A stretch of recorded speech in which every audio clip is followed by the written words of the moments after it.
নমস্কার সবাইকে, কেমন আছেন সবাই? আজ আমি রান্না করব চিংড়ি মাছ দিয়ে ঢেঁড়স দিয়ে। ঢেঁড়স তো বেশিরভাগ ভাজাই খাওয়া হয়, চিংড়ি মাছ দিয়েও ভালো হয়। চিংড়ি মাছ আর ঢেঁড়স অনেকেই খায় এভাবে। এই তো কড়াইয়া বসাই দিলাম। কড়াইয়া একটু গরম হওয়ার পরে দিলাম তেলটা একটু গরম হতে হবে। তারপর চিংড়ি মাছগুলোকে একটু লাল লাল করে একটু ভেজে নেব। অত বেশি কড়া ভাজি না, একটু জাস্ট লাল করে ভাজবো আর কি। তো ভাজা হয়ে গেল।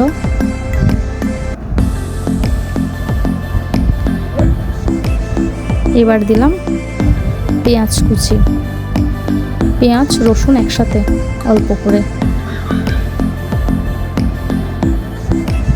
আর একটু ভেজে নিব।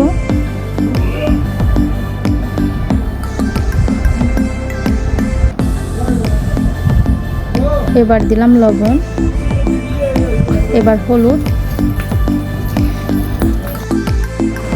এবার দিব মরিচ আর মশলা।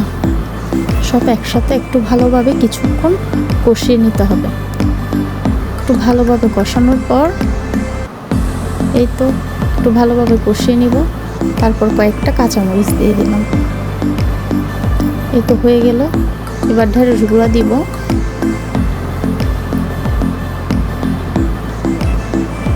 ঢেঁড়সগুলো দেওয়ার পর একটু ভালোভাবে নেড়ে ছেড়ে কিছুক্ষণ রাখবো।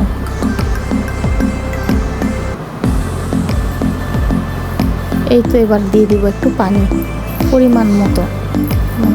যদি কেউ বেশি ঝোল খেতে চায় তাহলে একটু বেশি করে দিব, যদি একটু কম খেতে চায়। আর ঢেঁড়সগুলো তো এমনিতেই সিদ্ধ হয়ে গিয়েছে। এই তো কমপ্লিট ঢেঁড়স দিয়ে চিংড়ি মাছ। এই তো সবাই এভাবে করে দেখবেন। নমস্কার সবাইকে, ভালো থাকবেন সবাই, খেয়ে বলবেন কেমন হয়েছে।